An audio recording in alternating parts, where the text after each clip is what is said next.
I knocked over the vase again. The crash echoed through the marble foyer of the Rossi mansion, water spreading across the gleaming floor in a pattern that looked almost artistic if you squinted and pretended it wasn't my third disaster of the morning. My hands flew to my mouth as the ceramic shards glittered like accusations under the chandelier's unforgiving light.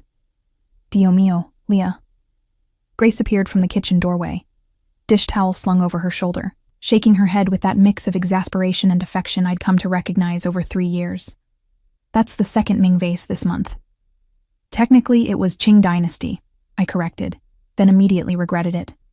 Which doesn't make it better. I know. I'll pay for it. Again. Add it to my tab. Grace laughed, the sound warm despite my catastrophe. My brother doesn't care about the vases, Kara. He cares that you keep trying to dust them while carrying 3 other things. Use 2 hands. Or better yet, focus on 1 task at a time. Where's the efficiency in that? I grabbed the mop from the utility closet, already calculating how to clean this mess before Marco returned from his morning meeting. I can multitask. I'm excellent at multitask. My phone buzzed. I glanced down to read the text from Henry, my childhood friend who'd recently moved back to the city, and didn't see the shard of porcelain until my knee connected with it. Madonna Santa. Grace rushed over as I hopped on 1 foot, already knowing the small cut wasn't serious, but also knowing I'd somehow gotten vase water on my other shoe in the process. This is what I mean. You're brilliant, Leah. You organize my brother's entire household, manage his schedule better than his actual assistant, remember every detail of every event, but you do it all while tripping over your own feet. It's a gift, I muttered, examining the minor scrape. Some people have grace. I have momentum. The front door opened with the particular weighted sound that meant Marco had returned earlier than expected. My stomach did that stupid flip it had started doing lately whenever he entered a room, which I firmly ignored, because acknowledging it would be acknowledging something I couldn't afford to acknowledge. Marco Rossi walked in like he owned the space, which he did. But it was more than that. At 33, he carried himself with the kind of certainty that came from building an empire through intelligence and ruthlessness in equal measure. His tailored charcoal suit fit perfectly, his dark hair styled with the precision that marked everything he did. But it was his eyes that always caught me. Dark brown, almost black, observing everything with an intensity that should have been intimidating. It was intimidating. I'd just gotten used to it. What happened? His voice was calm, controlled, the same tone he used when negotiating million-dollar deals or handling threats to his operations. I murdered a vase, I announced, still holding the mop. In my defense, it was standing exactly where I needed to reach, and physics betrayed me. Grace snorted. Marco's expression didn't change, but something flickered in his eyes that might have been amusement. The vase, he said slowly, was a wedding gift from the Calabrian family. 17th century. Worth approximately $40,000. My stomach dropped to my knees. I'll start a payment plan, maybe set up a GoFundMe, appeal to the patron saint of clumsy housekeepers. There is no patron saint of clumsy housekeepers, Marco replied, stepping carefully around the water. And you're not paying for it.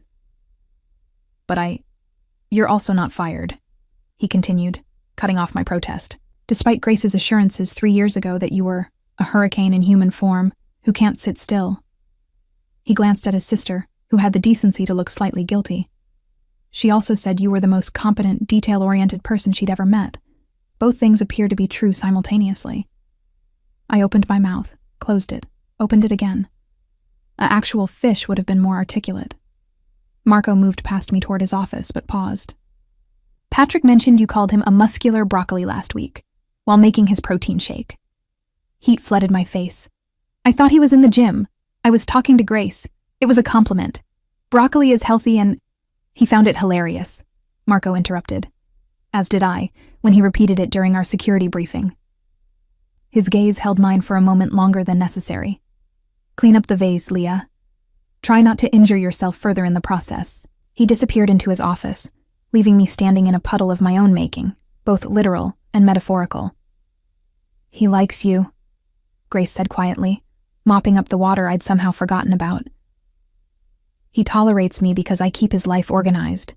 I corrected, bending to collect the larger shards. There's a difference. Is there?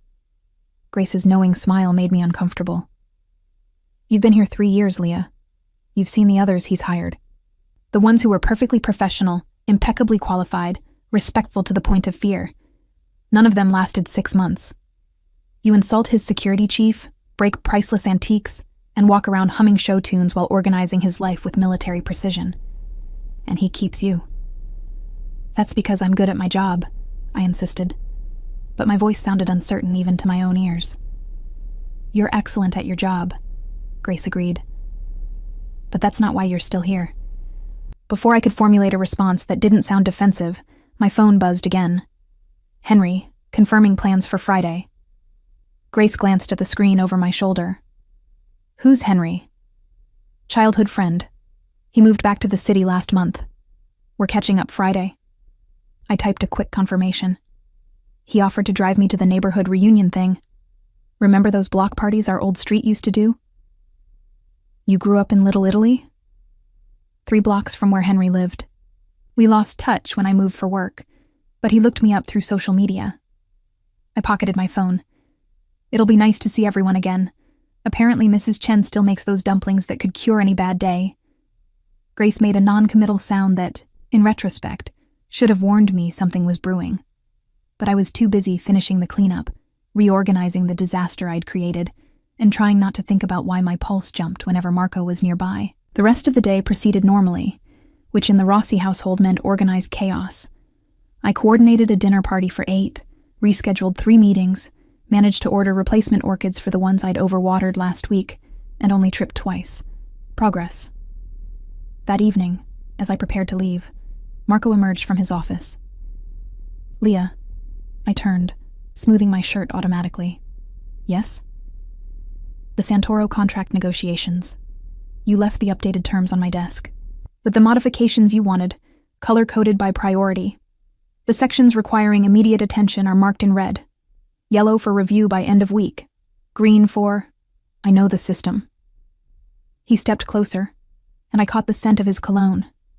Something expensive and subtle that reminded me of cedarwood and confidence. You anticipated the counter-arguments I'd need for Sections 7 and 9. Added supporting data I hadn't requested. You would have needed it eventually, I said, uncertain whether this was praise or criticism. The Santoros always push back on liability clauses. I pulled comparable contracts from similar negotiations to strengthen your position. Marco studied me with that intense focus that made me feel simultaneously seen and scrutinized. You're wasted as household staff, Leah. I'm not wasted. I'm exactly where I caught myself before saying something revealing. I'm good at this. You're extraordinary at this. He leaned against his desk, arms crossed. You notice everything, remember everything, process information faster than most people on my actual business team. Then it's a good thing I work for you, I managed, proud that my voice stayed steady despite my heart attempting to escape my ribcage. Yes, Marco said quietly. It is. The moment stretched, waited with something I didn't want to examine. Then Grace called from the kitchen about tomorrow's menu, and the spell broke. Good night, Mr. Rossi, I said, reverting to formality like armor. Marco, he corrected, as he had been correcting for 3 years. How many times must I tell you? At least once more, apparently. I grabbed my bag, offering a smile that felt more real than I intended. Good night, Marco. His expression softened almost imperceptibly. Good night, Leah. Try not to break anything on your way out. The night is young, I called over my shoulder. Anything could happen. I heard what might have been a laugh as I left, but I didn't look back to confirm it. Friday arrived wrapped in the kind of golden autumn light that made even the city's concrete feel romantic. I finished my morning tasks with unusual efficiency, partly because I was excited about the reunion, partly because Marco had been watching me more than usual all week, and it made my hands even clumsier than normal. You're humming again, Patrick observed, entering the kitchen where I was preparing Marco's afternoon espresso. The security chief, still muscular, still reminiscent of broccoli, grinned at me. Hot date? Childhood friend picking me up for a neighborhood thing, I corrected, measuring the coffee grounds with the precision Marco preferred. Not that my social life is anyone's business, Broccoli Man. You're never going to let that go, are you? Never, I confirmed cheerfully. Own your vegetable identity, Patrick. It suits you. He laughed, but his radio crackled before he could respond. Boss needs you in the study, he said, suddenly professional. Something about the shipping manifests. I delivered Marco's espresso first. Perfect temperature, perfect crema, and found him staring at his computer screen with the particular intensity that meant someone had made an error, and he was deciding how severely to handle it. The Rotterdam shipment, I said, setting down the cup. The containers were mislabeled. I already contacted the port authority and our customs broker. It's being corrected now. Should clear by Tuesday. Marco looked up, and something in his expression made my breath catch. You handled it already. 2 hours ago, when I saw the discrepancy in the morning report. You were on the phone with the Calabrians, so I took initiative. I hope that was appropriate. It was more than appropriate. He stood, moving around the desk in that fluid way he had. Leah, you realize most of my actual staff wouldn't have noticed that error until it caused a significant delay? I shrugged, uncomfortable with the praise. I just pay attention. It's not that remarkable. It is to me. His voice dropped lower, more intimate. You've become indispensable. The word hung between us, heavy with implications I couldn't afford to explore. I should finish the library reorganization before Henry arrives. Grace mentioned you wanted the reference section. Henry. Marco's tone shifted, cooling slightly. The childhood friend. Right. He's picking me up at 6. I checked my watch, already calculating how much time I had. The reunion starts at 7, but knowing Mrs. Chen, the food will be ready early, and if we're late, we'll miss the good dumplings. He's driving you. It wasn't a question, but I answered anyway. My car's in the shop. Timing belt. Henry offered when I mentioned it yesterday. He's going to the reunion too. He grew up 2 blocks from my family. I started toward the door, then paused. Did you need something else with the manifests? I can pull the full documentation if... No. Marco's jaw tightened almost imperceptibly. That's all. I left, but the strange tension followed me through the afternoon like a shadow I couldn't shake. At exactly 6 o'clock, a car horn sounded from the circular driveway. Through the window, I saw Henry's familiar grin, his hand waving enthusiastically. He'd aged well, still had that boyish energy that made everyone around him smile, still dressed like he'd grabbed whatever was clean from the laundry basket. I grabbed my jacket and bag, calling goodbye to Grace, and hurried down the front steps. That's when my coordination betrayed me spectacularly. My heel caught on the edge of the stone step. My ankle twisted. And suddenly I was falling forward with the kind of slow-motion clarity that let you know exactly how embarrassing this was going to be. Henry lunged from the driver's seat, catching me around the waist before I could faceplant on the driveway. Still graceful as ever, Leah. Shut up, I laughed, straightening but keeping a hand on his arm for balance. My coordination peaked at age 7 and it's been downhill since. Remember when you tripped during the Easter pageant and took down 3 other angels? I was 8, and those wings were a safety hazard. I was still laughing, still holding his arm, still completely unaware of the figure watching from the study window. Henry released me but kept his hand hovering near my elbow, protective. You okay? Twist anything? Just my dignity, as usual. I tested my ankle. Fine, thankfully. Come on. Mrs. Chen's dumplings wait for no one. As Henry opened the car door for me, I glanced back at the mansion, catching a glimpse of movement in Marco's study. But when I looked again, the window was empty. The reunion was exactly what I needed. Loud, chaotic, full of people who'd known me when I was gap-toothed and couldn't walk 3 steps without tripping. Mrs. Chen's dumplings were as perfect as memory promised. The neighborhood gossip was deliciously petty, and Henry kept me laughing with stories about his new job in graphic design. You seem happy, he observed around 9 o'clock, as we stood near the dessert table. Different than I remember. More. Settled. I like my job, I said, surprising myself with how true it was. My boss is demanding but fair. His sister is wonderful. The work is challenging. I'm good at it. Just good? Henry's eyes held knowing amusement.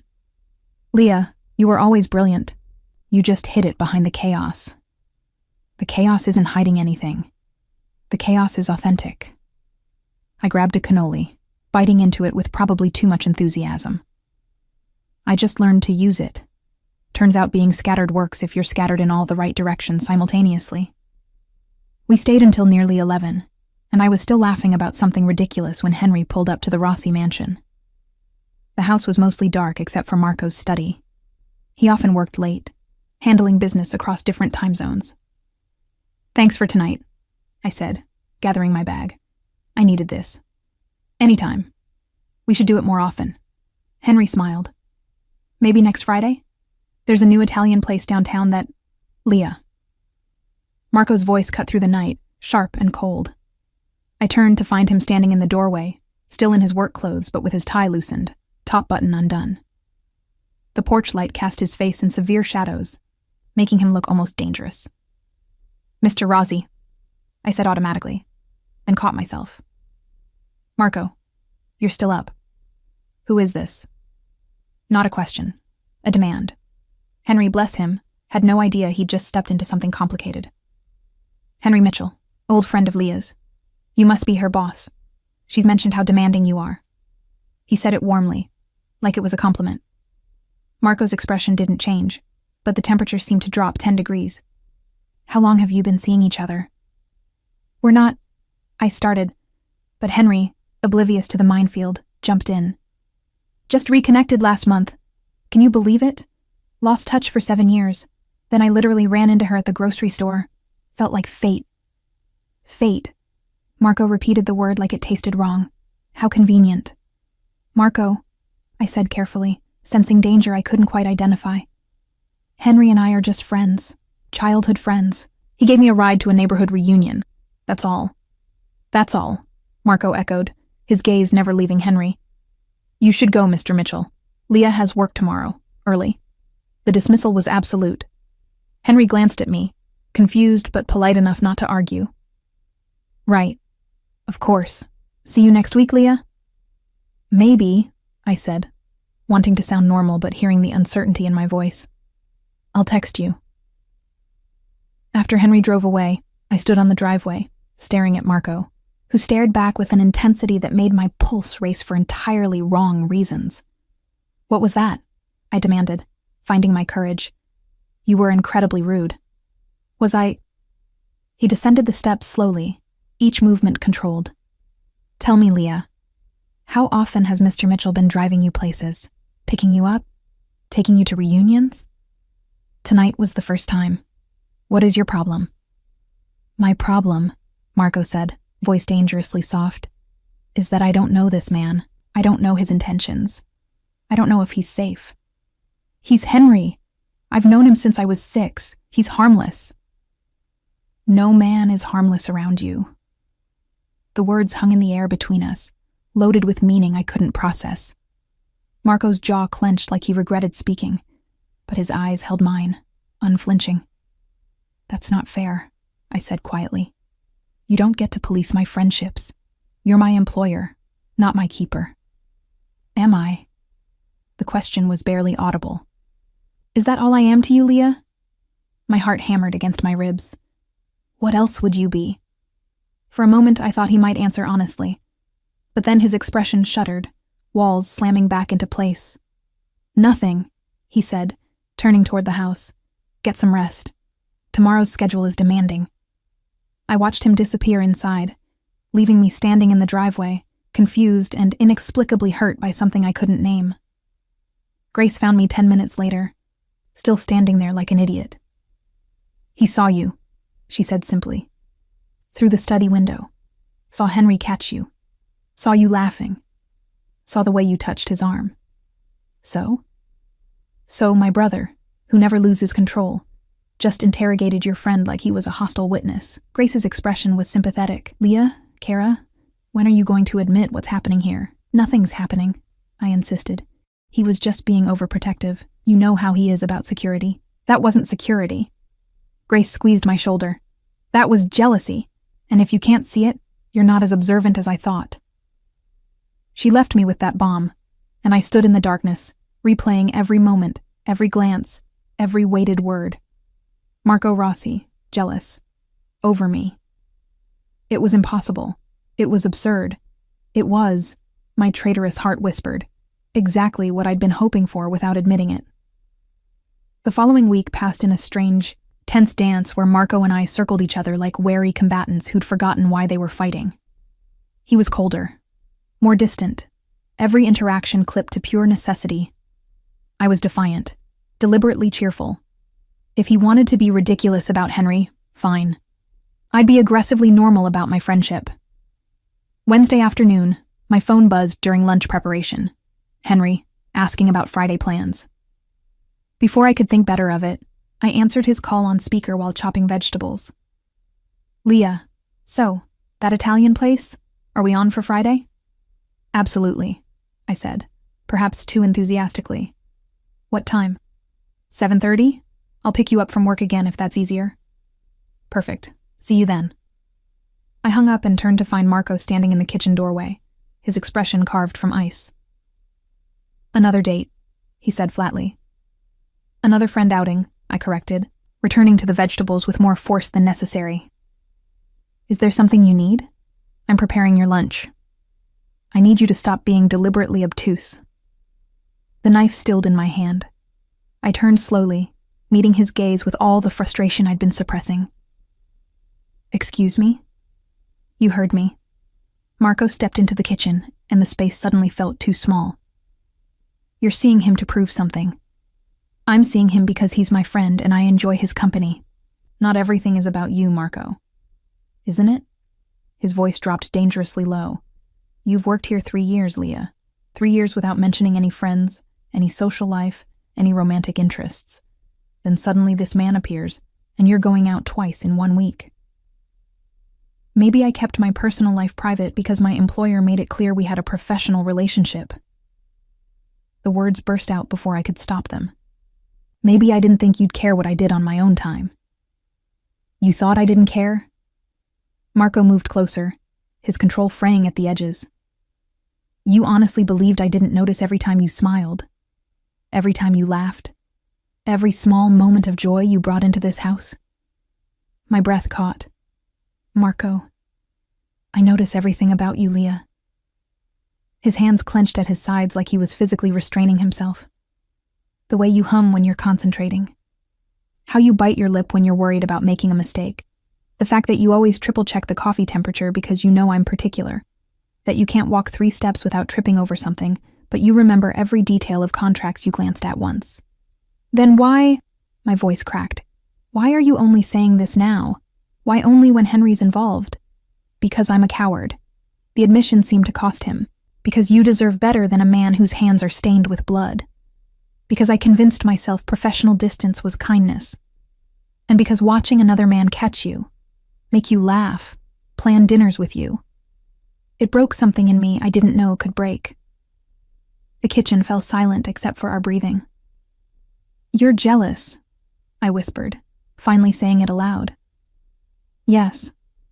No hesitation. "Irrationally, completely, frustratingly jealous of a man I've never met, who's done nothing wrong except exist near you." I should have been angry, should have maintained boundaries, should have protected myself. Instead, I said, "Henry's gay, Marco." He blinked. "What?" "Henry's gay. Happily partnered for 3 years with a man named Thomas, who's a pediatric surgeon. He couldn't make the reunion because he was on call." Henry showed me approximately 400 pictures of their cat, Mr. Whiskers, who apparently has Instagram followers. Marco's expression cycled through several emotions too quickly to track. "He's not remotely interested in me romantically. Never has been. We're friends. Actual, platonic, childhood friends who lost touch and reconnected." I crossed my arms, suddenly aware I'd been defending myself against accusations no one had made. "The Italian restaurant? He wants me to meet Thomas officially. It's a double friend date situation where I'll probably be the awkward third wheel talking too much about pasta shapes." "Pasta shapes," Marco repeated faintly. "I have opinions about pasta shapes. It's a whole thing. I was babbling now, nervous energy spilling out. Rigatoni is superior to penne for sauce retention. Fettuccine is objectively better than linguine despite what anyone says. Farfalla is decorative nonsense that... Leah. Marco's voice stopped my ramble. I've been acting like a possessive fool. Yes, I agreed. You have.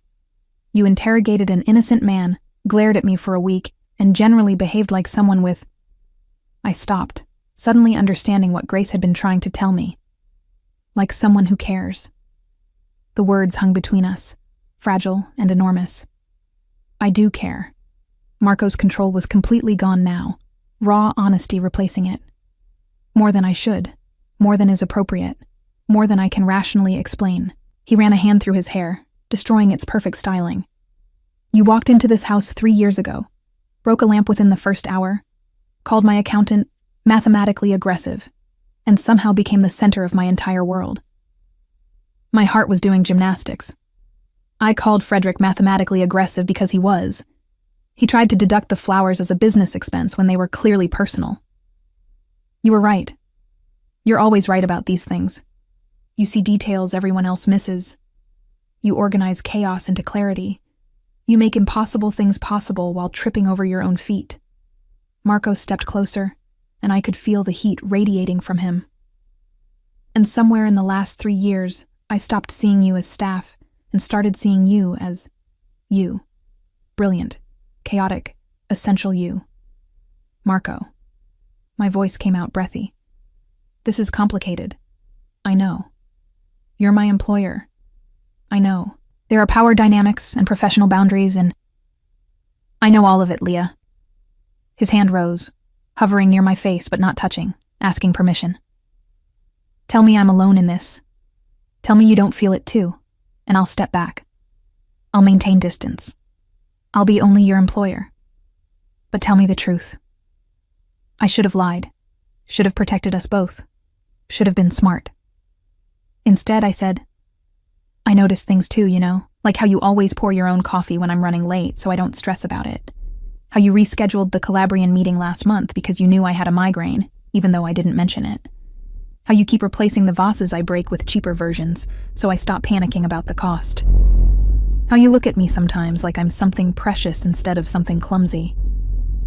His thumb brushed my cheek, the touch sending electricity through my entire nervous system. You are precious, clumsy and precious, chaotic and perfect.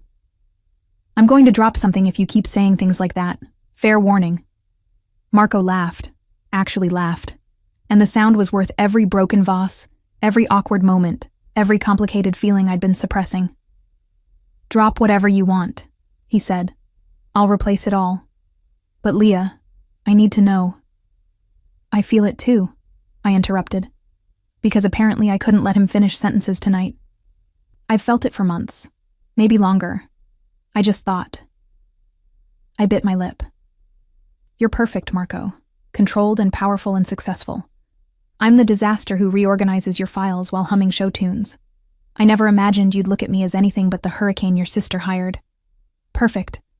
He repeated the word with something like wonder. Leah, I haven't felt human in years.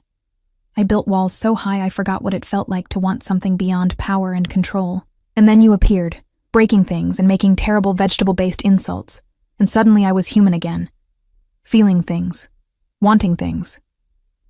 His forehead touched mine. Wanting you. This is happening, I whispered. We're actually doing this. Only if you want it. Your choice. Always your choice.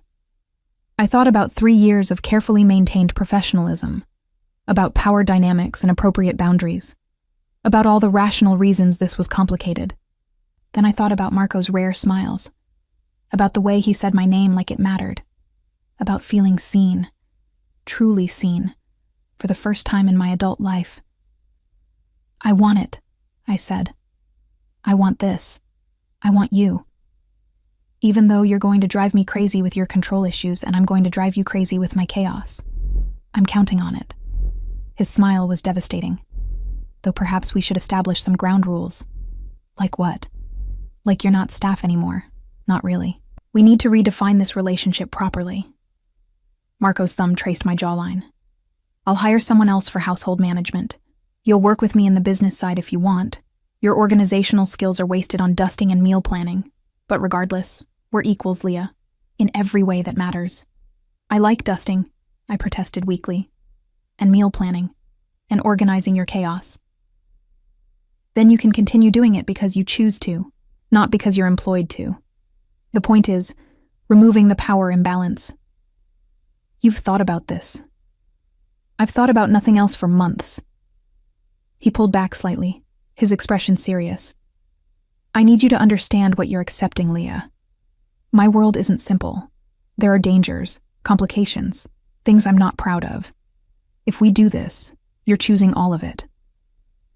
I thought about the last 3 years, about the men in suits who visited for meetings, about the careful way Patrick and the security team operated, about things I'd observed and never questioned because they weren't my business. I'm not naive, Marco. I know who you are, what you do. I met his gaze steadily. I choose it anyway. I choose you anyway. The kiss, when it finally came, tasted like espresso and possibility, and 3 years of restrained wanting. His hands cradled my face like I was something breakable, and I gripped his shirt like he might disappear if I let go. When we finally broke apart, both breathing hard, Marco rested his forehead against mine. I'm still going to dinner with Henry on Friday, I said, because he's my friend, and I want to meet Thomas properly and discuss pasta shapes. Marco laughed against my hair. I wouldn't expect anything less, though I reserve the right to be irrationally anxious about it despite knowing better. You can text me obsessively. I'll respond with terrible vegetable puns about whatever we're eating. That's not reassuring. I never promised to be reassuring. I promised to be me. I pulled back to look at him. Chaotic, clumsy, too honest me. That's all I want, Marco said simply. That's all I've ever wanted. Grace found us an hour later, still in the kitchen, talking about everything and nothing, while I finally finished preparing lunch with Marco, watching like I was performing surgery instead of making sandwiches. Finally, Grace said, not even pretending to be surprised. I was beginning to think I'd have to lock you both in a closet. You knew? I asked. Everyone knew, Kara. Everyone except you two. She kissed her brother's cheek. Try not to break her. She's the best thing that's happened to this family in decades. I'm more worried about her breaking things, Marco said dryly, pulling me against his side. Starting with my composure. Your composure was already broken, I pointed out. I just helped you notice. And really, that was the truth of it. Marco hadn't changed. I hadn't fixed him. We'd simply stopped pretending we were anything other than what we'd become. Two people who saw each other clearly despite the chaos and control, and chose each other anyway. The shift from employer-employee to something infinitely more complicated happened gradually, like watching dawn break, imperceptible, until suddenly everything was illuminated. Monday morning, I arrived at the mansion to find my workspace had been transformed. The small desk in the corner of the kitchen where I'd managed household tasks for 3 years was gone. In its place, nothing. Instead, Grace directed me to the second-floor office adjacent to Marco's study. A room I'd always assumed was storage. It wasn't storage. Floor-to-ceiling windows overlooked the garden. A desk that probably cost more than my car sat positioned to catch natural light. My files, all of them, were already organized on custom shelving. A laptop, far superior to the ancient one I'd been using, sat waiting with my login already configured. Marco had Patrick and the staff move everything overnight, Grace explained, leaning against the doorframe with a knowing smile. He's been planning this for 2 weeks, since before the Henry situation, actually. He was just waiting for the right moment. I ran my fingers over the desk's smooth surface. This is too much. It's appropriate. You're not cleaning and organizing anymore, Leah. You're consulting, managing, actually using that brilliant brain of yours. Grace moved into the room, her expression turning serious. My brother is giving you a real position because you've earned it. Not because you're together now. Those are separate things. Are they? I sank into the ergonomic chair that fit perfectly. Everyone will think. Everyone who matters knows you've been doing this level of work for years, without proper recognition or compensation. She placed a folder on the desk. Your new contract, Salary commensurate with your actual responsibilities. Official title, Director of Operations. You'll oversee household management, but also coordinate with Marco's business managers, handle scheduling across divisions, manage special projects. I opened the folder, and the salary number made me blink. Grace, this is what you're worth. Maybe even less than you're worth. But Marco was trying to be reasonable. She grinned. I told him to double it. He compromised at 1.5 times. I can't accept this. You can, and you will. Because if you don't, I'll be insulted that you think so little of your own value. Grace's tone turned stern. You've been undercharging yourself for 3 years, Kara. No more. Before I could argue further, Marco appeared in the doorway. He'd clearly been waiting for Grace to brief me first, giving me space to process without his overwhelming presence influencing my decision. Leah. He entered slowly, gauging my reaction. If the office isn't suitable, we can... It's perfect. The words came out softer than I intended. It's too perfect. Marco, I don't need all this to do my job. I know you don't need it. That's not why I'm offering it. He leaned against the desk, close enough that I could smell his cologne. For 3 years, you've worked twice as hard as anyone else, solved problems before I knew they existed, and managed impossible situations with grace. This position isn't charity. It's recognition of what you've already been doing without proper acknowledgement. People will say you're giving me special treatment because we're together. Let them. His voice carried absolute certainty. Anyone who's worked with you knows the truth, and anyone who doesn't matter enough to matter. Grace cleared her throat diplomatically. I'm going to check on lunch preparations. You two talk. After she left, Marco remained silent, letting me process. It was one of the things I'd learned about him. He knew when to push and when to simply be present. I'm scared, I admitted finally. What if I mess this up? What if people think I'm only here because of us? What if I prove everyone right by failing spectacularly while tripping over my own feet and breaking something important? Then you'll pick yourself up, fix what you broke, and continue being extraordinary. Marco's hand covered mine on the desk. Leah, you've been afraid of your own competence for as long as I've known you. You hide behind the chaos, the clumsiness, the jokes, the self-deprecation. But I've watched you negotiate with vendors who intimidate trained professionals. I've seen you reorganize entire filing systems that financial experts couldn't navigate. You defused a confrontation with the Calabrian family's accountant, using nothing but logic and charm. I told him his spreadsheet formatting was criminally inefficient and suggested he use color coding, I muttered. He laughed and agreed to the revised terms. Exactly. You have a gift for seeing through pretense to the actual problem, for finding solutions others miss because they're too busy protecting their egos. His thumb traced circles on my wrist. Stop hiding. Be brilliant openly. Let people see what I've seen for years.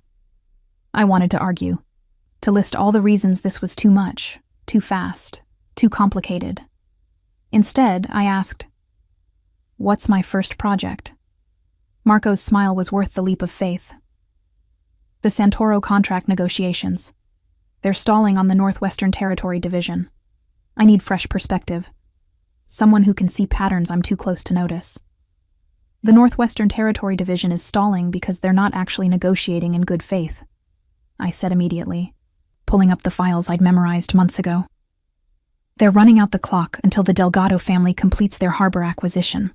Once that's done, the Santoros think they'll have better leverage. But the Delgado timeline is delayed by at least 6 weeks due to environmental permits. If you apply pressure now, the Santoros will fold rather than wait. Marco stared at me. How did you know about the Delgado permits? I read the regional development reports you get weekly. The harbor project requires Coastal Commission approval, which is delayed pending ecological surveys. It's in the footnotes of the March briefing, page 17, second paragraph. I pulled up the document to verify. See? Right there. 6 to 8 week delay. Possibly longer if the survey finds anything problematic. You read my regional development reports. I read all your reports. How else would I know what you might need? I looked up from the screen to find him watching me with an expression I couldn't quite decipher. What? I'm reconsidering your salary. It should definitely be higher. Marco, I'm serious. Leah, my business advisors missed that connection. My negotiation team didn't make that link. You saw it because you read footnotes in briefings most people skim. It's not that impressive. I just pay attention. It's incredibly impressive. And it's exactly why you belong in this office, with this title, doing this work. He stood, pulling me to my feet. One condition, though. What? You still organize the household schedule. Grace and I are lost without your system. I laughed. That wasn't in the contract. Consider it a bonus responsibility, though we're paying you extra for it now. You're impossible. I'm in love with you. The words came out casual, like he'd been saying them for years instead of for the first time. That tends to make people do impossible things. My breath caught. Marco, too soon? He didn't look worried. I can take it back. Pretend I said something less dramatic. Perhaps I'm quite fond of you, or you're growing on me like an affectionate fungus. Affectionate fungus? I panicked. You make me panic. It's your fault. He pulled me closer, his hands settling at my waist. But the sentiment stands. I love you, Leah. Your chaos, your brilliance, your terrible vegetable comparisons, your inability to walk 3 steps without incident. All of it. I should have been terrified, should have questioned the speed of this, the intensity. Instead, I said, I love you too. Even though you're controlling and possessive, and you glowered at Henry like he'd committed a crime. In my defense, I thought he had committed a crime. Against me. By existing near you. That's not how crimes work. It should be. He kissed my forehead, then my nose, then finally my mouth. Fair warning. I'm going to be terrible at this, at being open, at not defaulting to control when I'm worried about your safety, at accepting that you're capable of handling situations without my interference. And I'm going to be terrible at being organized while not breaking things, at accepting help without arguing, at remembering that I'm allowed to be confident instead of self-deprecating. I leaned into him. We'll be disasters together, my favorite kind of disaster. The intercom on my new desk buzzed. Apparently it was connected to Marco's study. Patrick's voice crackled through. Boss, the Santoro lawyer is online too. Should I tell him you're busy? Marco looked at me, eyebrows raised. What do I tell him? Tell him the Northwestern Territory terms are non-negotiable, but you're willing to discuss the harbor access clauses if they commit by end of week. Mention you're aware of regional developments that might affect their timeline. Let him infer you know about the Delgado delay without stating it outright. That's my line? That's your leverage. Make them think you know more than you do, which you do now, because I told you. I shooed him toward his office. Go negotiate. I have work to do. Apparently I'm director of operations now. Very important. Much responsibility. Leah, I turned back. Thank you, Marco said simply, for seeing me, for choosing this, for being exactly who you are. Thank you for building me an office so I'd stop organizing your life from a kitchen corner like some kind of domestic wizard. Domestic wizard. He shook his head, smiling. I'll add that to your official title. After he left, I sat in my new chair, in my new office with my new title and impossible salary, and felt something unfamiliar settle in my chest. Not happiness exactly. Something bigger, something that felt like belonging. Grace appeared in the doorway with espresso. Perfect temperature, perfect crema. Welcome to the family business, Kara, she said. Try not to reorganize us out of existence. No promises, I replied, already pulling up the Santoro files with renewed purpose. But I'll try to give you warning before I revolutionize everything. That's all anyone can ask. Through the wall, I could hear Marco's voice, measured and confident as he delivered the negotiation terms I'd outlined. When he reached the part about regional developments, he paused, I imagined him smiling, and then deployed the leverage with perfect precision. I opened my laptop and got to work, feeling more myself than I had in years. Clumsy, brilliant, chaotic, essential me, finally in exactly the right place. 3 weeks into our new reality, I discovered that loving Marco Rossi meant accepting two contradictory truths simultaneously. He trusted me completely with his business operations, and he trusted no one completely with my safety. "You're doing it again," I said, without looking up from the logistics report I was reviewing. "I can feel you hovering." "I'm not hovering." Patrick's voice came from the doorway of my office. "I'm providing security oversight. You've been standing there for 10 minutes watching me type. That's hovering." I turned to face him, arms crossed. "Marco sent you, didn't he? Boss wants to ensure the office is secure. New protocols since you've taken on more visible responsibilities." Patrick had the decency to look slightly guilty. "You're handling sensitive information now. Contract details, negotiation strategies, financial projections. That makes you a potential target for people who'd like to undermine the family's operations." "I've been handling sensitive information for 3 years. What's actually changed?" "Now people know you're handling it. There's a difference between being invisible staff and being officially positioned as the director of operations." He moved into the room, his expression serious. "Leah, you're not just Marco's girlfriend. You're becoming a strategic asset to the organization. That changes your risk profile." I wanted to argue, but he wasn't wrong. In the past 3 weeks, I'd attended 2 negotiation meetings, consulted on 4 major contracts, and somehow become the person other department heads contacted when they needed clarity on Marco's priorities. My visibility had increased exponentially. "Fine. Hover discreetly." I returned to the report. "But if you start commenting on my typing speed, we're going to have words." "Your typing speed is impressive. 78 words per minute with minimal errors." "Patrick, just stating facts." He grinned. "Boss also wants me to accompany you to your lunch with Henry and Thomas tomorrow. Security precaution." I sighed. Of course he does. The lunch in question had been rescheduled twice due to conflicting schedules, and I was genuinely excited to finally meet Henry's partner properly. But Marco had been increasingly anxious about it, despite now knowing Henry posed zero romantic threat. "It's not about Henry," Marco had explained the previous evening as we reviewed contracts in his study. "It's about you being in public spaces without security, establishing patterns that people could track, being vulnerable. I'm having lunch with friends, not conducting espionage. To anyone watching, you're now a known associate of the Rossi family. That alone makes you interesting." His hand had found mine across the desk. "I'm not trying to control you, Leah.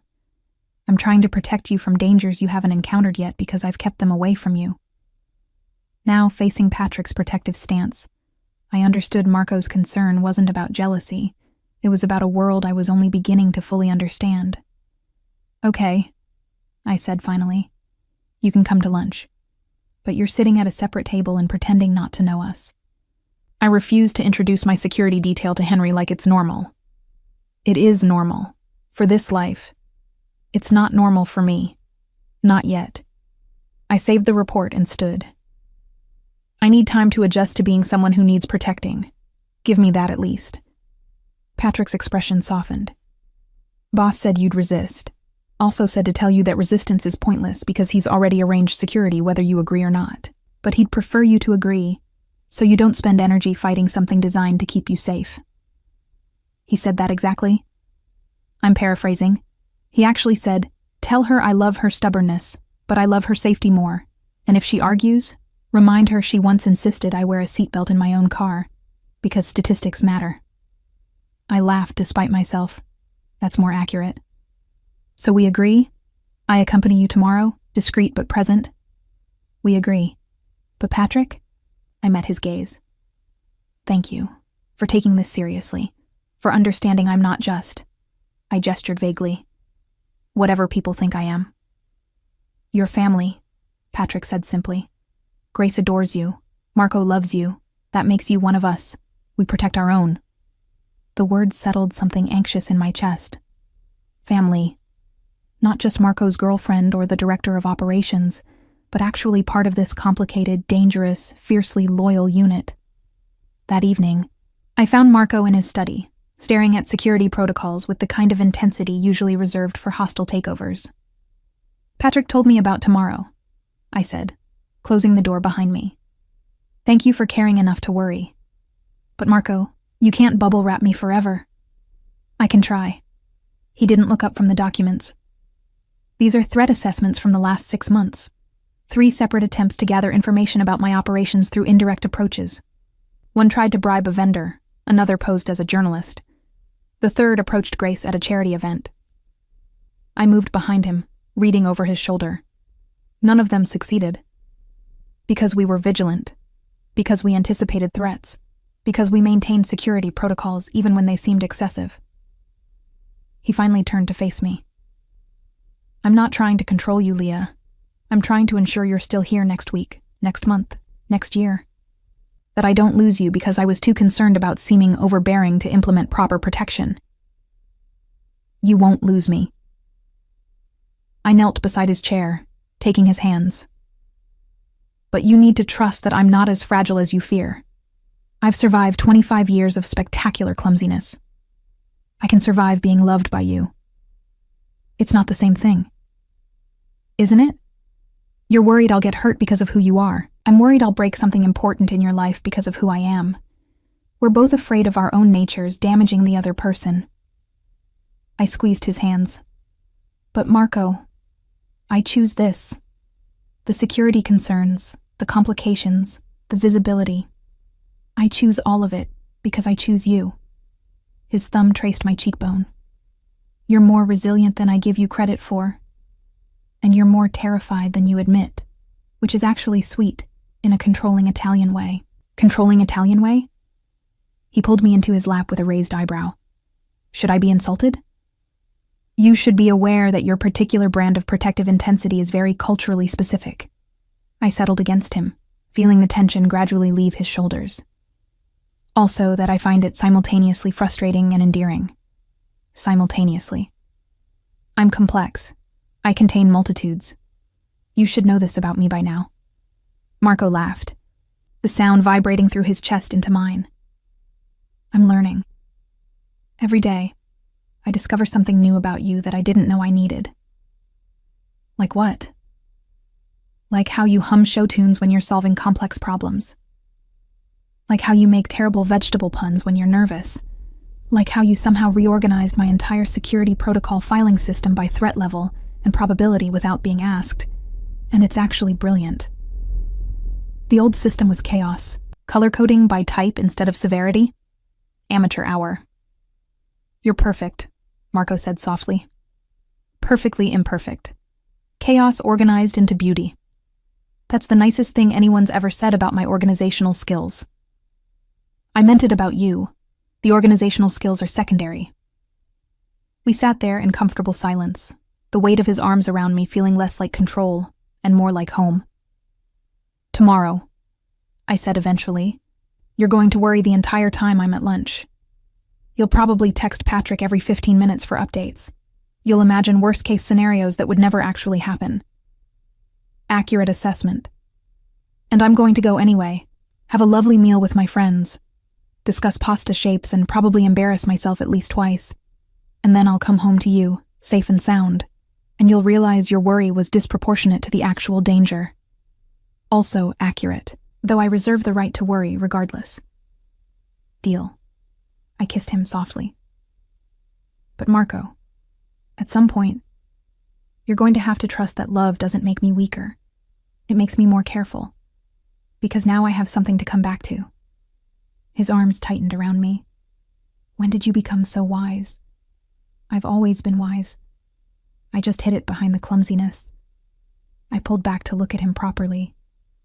Stop underestimating the disaster girlfriend. She's more capable than she appears. The disaster girlfriend, Marco repeated with amusement. Is that your official title now? Director of Operations and Disaster Girlfriend. It has a nice ring to it. It truly doesn't. Too late. I'm having business cards made. The next day, lunch with Henry and Thomas went perfectly. No threats materialized. No dangerous situations emerged. And I only spilled water once. On myself, naturally. Patrick sat 3 tables away, somehow managing to look both intimidating and invisible simultaneously. Thomas was delightful. Warm, funny, exactly as wonderful as Henry had described. They told stories about their cat, Mr. Whiskers, with the kind of affection that made my heart happy. Henry asked about work without prying into specifics, respecting boundaries he probably didn't fully understand but recognized as necessary. "You seem settled," Henry observed as we finished dessert. "Happier than I've seen you in years." "I am," I said honestly. "It's complicated and sometimes overwhelming, but it's real. And right." "Good." He squeezed my hand across the table. "You deserve real and right, Leah. Even if it comes with security details at separate tables." "You noticed." "Hard not to, but I get it. Marco's world comes with precautions." Henry smiled. "As long as you're choosing it freely, that's what matters." When I returned to the mansion that afternoon, Marco was waiting in my office, pretending to review documents, but clearly just watching for my arrival. "I survived," I announced. "Not even a minor catastrophe. Your worry was entirely unfounded." Patrick sent updates, 6 of them. Marco stood, pulling me into his arms. "I'm working on the overbearing protective instinct. Grace says it might take a decade." "I have time," I said against his chest. "We have time." And in that moment, surrounded by contracts and security protocols, and the evidence of our complicated, beautiful reality, I believed it completely. 2 months into our official relationship, I discovered that love could coexist with frustration in ways I'd never anticipated. "You changed my security clearance," I said, standing in Marco's study doorway with a tablet displaying the new restrictions. "I can't access the Northeastern Division files anymore." Marco didn't look up from his computer. "Temporary measure. Intelligence suggests the Moretti family is probing for information about our operations. Until we determine their angle, I'm limiting access to sensitive regions." Without discussing it with me first. "It's a security decision, not a personal one." "It's both." I moved into the room, setting the tablet on his desk with more force than necessary. "Marco, you promoted me to Director of Operations. You gave me responsibilities, authority, trust, and then you unilaterally revoke access when you decide I need protecting. That's not partnership. That's control." Finally, he looked at me. "The Morettis are dangerous. If they're targeting information and you're compromised, then we address it together. You warn me. We adjust protocols. We make decisions as a team." I crossed my arms. "You can't love me and trust me while simultaneously treating me like a liability that needs managing." "You're not a liability. You're—" He stopped himself, jaw tightening. "I'm what? Too important to risk? Too precious to expose to reality?" My frustration bubbled over. "I understand your world better than you think, Marco. I've watched, listened, connected dots you assumed I'd miss. I know about the shipping routes through Rotterdam that aren't just shipping. I know the real estate acquisitions in the harbor district involve more than property development. I know because I'm not naive, and I'm not blind." The silence stretched between us, heavy with implications. "You know," Marco said quietly, "and you've never said anything. Because knowing and needing to discuss are different things. You protect me from details I don't require. I respect that. But don't protect me so thoroughly that you erase the person you fell in love with. The one who sees clearly, thinks strategically, and handles complex situations without falling apart." Marco stood, moving around the desk. "I'm terrified of losing you. Every decision I make is filtered through that fear. The Morettis, the Calabrians, even minor threats. They all represent possibilities where you get hurt because of me. Then let me help navigate those threats instead of hiding me from them." I softened my tone, seeing the genuine fear beneath his control. "I'm not asking to be involved in the dangerous parts. I'm asking to be treated as someone capable of understanding them. There's a difference." "You're right." The admission seemed to cost him. "I'm overcompensating. Grace told me the same thing last week. Patrick mentioned it yesterday. Apparently I'm suffocating you while thinking I'm protecting you." "You're not suffocating me. You're just hovering, very intensely, in multiple time zones simultaneously." Despite the tension, Marco's mouth quirked. "That's specific. I access the security logs. You've been monitoring my location even when Patrick's with me. That's hovering in stereo, Marco. It's excessive." It's loving you, he countered, but without his earlier defensiveness. But I hear what you're saying. I'll restore your access. I'll include you in security discussions that affect you. I'll trust that the woman who reorganized my entire operation while tripping over furniture can handle knowing about the Moretti situation. Thank you. I moved closer, taking his hands. I'm not asking you to stop worrying. Worry all you want. Just don't let worry turn into control disguised as protection. Noted. Though you should know the Moretti situation is actually concerning, not manufactured danger to justify my behavior. Real, strategic probing into our northeastern operations. Then brief me properly. Tell me what to watch for, what information they're likely seeking, how I can help, instead of being a weakness to guard. Over the next hour, Marco laid out the situation with complete honesty. The Morettis wanted territory they'd lost in a negotiation years ago. They were gathering intelligence on current operations, looking for leverage points. My access to comprehensive files made me a potential target, not for physical harm, but for social engineering or information extraction. They might approach me, I said, processing. Pose as vendors, clients, friendly contacts trying to gather details. Exactly. Which is why I wanted to limit your access. Less information means less value as a target. But it also means less ability to recognize when I'm being targeted. I pulled up the Northeastern Division files he'd restored. If I don't know what's sensitive, I can't protect it properly. Better to know everything and be alert than know nothing and be vulnerable through ignorance. Again, you're right. I'm learning that your instincts for strategy are usually better than my instincts for protection. They're different instincts, I corrected. Both valuable. We just need to use them together instead of in opposition. The Moretti threat materialized 3 days later, exactly as we'd anticipated, but from an unexpected angle. I was reviewing vendor contracts when my phone rang. Unknown number, which I normally didn't answer. But given current circumstances, I put it on speaker with Patrick present. Miss Walker, this is Thomas Santoro, Regional Development Coordinator. The voice was smooth, professional. I'm calling regarding the harbor project consultation we discussed. We hadn't discussed any harbor project. This was the probe. I caught Patrick's eye, keeping my voice casual. I'm sorry, Mr. Santoro. I think you have the wrong person. I'm not involved in harbor developments. Oh? My apologies. I was told you were Director of Operations for Rossi Holdings. The harbor project intersects with several of your managed territories. Classic fishing technique. Provide general information, see what details the target volunteers. I manage operational logistics, not regional development. You'd want to speak with our property acquisition team. I kept my tone helpful but vague. I can transfer you to that department if you'd like. No need. Perhaps I was misinformed. A pause. Though if you do happen to review any files related to Northeastern Harbor access, I'd be interested in discussing potential collaboration. The Moretti family is always looking for mutually beneficial arrangements. There it was, the Moretti name, dropped deliberately. I'll keep that in mind if anything relevant crosses my desk, I said pleasantly. Thank you for calling. After disconnecting, Patrick was already texting Marco.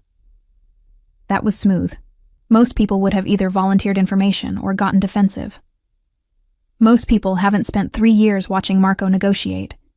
You learn to recognize fishing expeditions. I documented the call in our security log. They know my name, my title, and that I have file access. What they don't know is whether I'm aware enough to recognize their approach. Now they know you are. That'll change their strategy. Good. Better they approach me carefully than assume I'm an easy target. When Marco arrived home that evening, he pulled me into his study before I could even set down my bag. Patrick briefed me, the Santoro call. His hands framed my face. You handled it perfectly. Better than perfectly. You gave them nothing while appearing helpful. That's advanced tradecraft, Leah. I pay attention. You've taught me well. I leaned into his touch. Still think I need protecting from information? I think you've proven you can handle more than I credited. He kissed my forehead. I'm sorry. For underestimating you. For letting fear make decisions instead of trust. You're learning. We both are. I pulled back to look at him properly. This life we're building, it's not traditional. It's not simple, but it's ours. And I choose it, Marco. All of it. The complications, the dangers, the protective security details. I choose this world because I choose you. Even knowing what it means. The constant vigilance, the calculated risks, the reality that people like the Morettis will always be probing for weaknesses. Especially knowing that. Because those challenges don't change how I feel about you. They're context, not deal breakers. I laced my fingers through his. I'm not naive enough to think love conquers everything, but I'm optimistic enough to believe we can navigate everything together. Marco's expression softened into something vulnerable and hopeful. Together. I like the sound of that. Good, because you're stuck with me now. Chaos, clumsiness, strategic thinking, and all. My favorite combination. 6 months later, I stood in our bedroom. Somewhere along the way, my apartment lease had expired, and I'd simply stayed, neither of us acknowledging the transition until Grace started calling it our place, getting ready for the annual charity gala. The dress was elegant, burgundy silk that Marco had insisted on buying despite my protests. But I'd won the argument about shoes, selecting practical heels I could actually walk in instead of the designer torture devices he'd suggested. You look beautiful, Marco said from the doorway, already dressed in his tuxedo.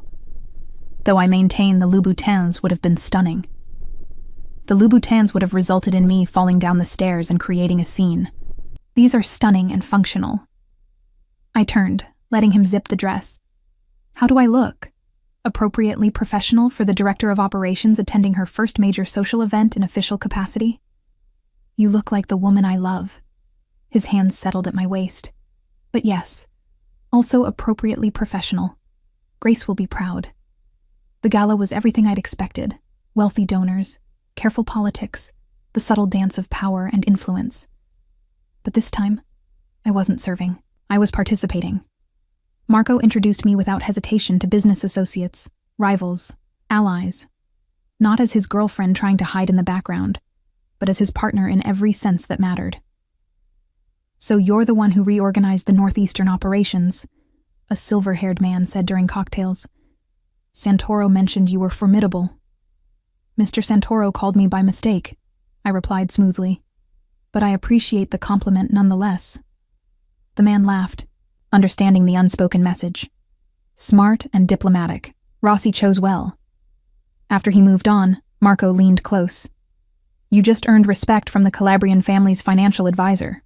That's not easy. I simply told the truth. I am smart and diplomatic. I sipped champagne. Also, your security protocols are showing. Patrick hasn't taken his eyes off me all evening. Can you blame him? You're the most interesting person here. I'm the person who tripped over the red carpet entrance, which you recovered from with grace, immediately made a self-deprecating joke to the photographer, and turned a potential embarrassment into a charming moment. Marco's pride was evident. You're extraordinary, Leah. I wish you saw yourself the way I see you. I'm getting there, slowly, with help from an overprotective Italian with control issues and an inconvenient habit of being right about my capabilities. Inconvenient for whom? For me. Makes it harder to hide behind self-doubt when you keep proving I'm more competent than I pretend. We danced later, surrounded by the same wealthy elite I'd once served. The difference was surreal. Same venue, different perspective. Then, I'd been invisible. Now, I was seen. What are you thinking? Marco asked, sensing my contemplative mood. That a year ago, I was delivering desserts to this hotel through the service entrance. Now I'm dancing in the ballroom with the man who owns it. I met his eyes. It's strange and wonderful and slightly terrifying. Regrets? None. Questions, yes. Doubts about whether I belong here occasionally. But regrets? Never. I rested my head against his shoulder. You gave me a chance to be more than I thought possible. This life, this work, this partnership, it's everything I didn't know I wanted. You gave me something too, Marco said quietly. You gave me the courage to be human again, to want things beyond power and control, to believe I could be loved not despite who I am, but including all of it. The song ended, but we remained on the dance floor, swaying gently while other couples moved around us. I love you, I said simply. Your control issues, your protective instincts, your terrible habit of monitoring my location across multiple platforms. All of it. I love you too. Your chaos, your brilliance, your inability to walk without incident, your spectacular vegetable-based insults, and your capacity to reorganize my entire world while humming show tunes. We're ridiculous. We're perfect. And standing there in the ballroom where our complicated story had begun, surrounded by the life we were building together, I believed him completely. We were chaos and control, finding balance, disaster and precision, creating harmony. Two people who'd learned that love isn't about being perfect. It's about being perfectly imperfect together.